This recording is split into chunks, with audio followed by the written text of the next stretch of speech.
నిన్న కారంపొడి వీరుల మహోత్సవాల ముగింపు సందర్భంగా జరిగిన సంఘటన చాలా బాధాకరం, చాలా దురదృష్టకరం.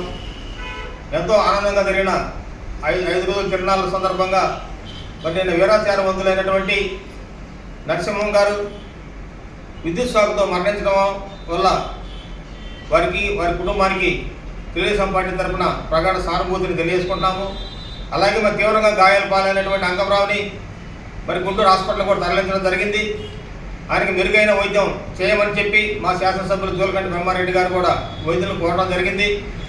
మరి వీరి ఇద్దరు కుటుంబాలకి మా కూటమి ప్రభుత్వం అలాగే మా శాసనసభ్యులు జోలకంటి బ్రహ్మారెడ్డి గారు అన్ని రకాలుగా సహాయ సహకారాలు అందిస్తారని చెప్పుకోవడం ఈ సందర్భంగా తెలియజేసుకుంటారు.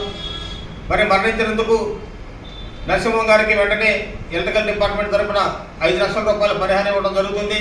అలాగే గాయాల పాలైన అంగంరావు కూడా డిపార్ట్మెంట్ వారు 2.5 లక్షల రూపాయలు ఇవ్వడం జరుగుతుంది.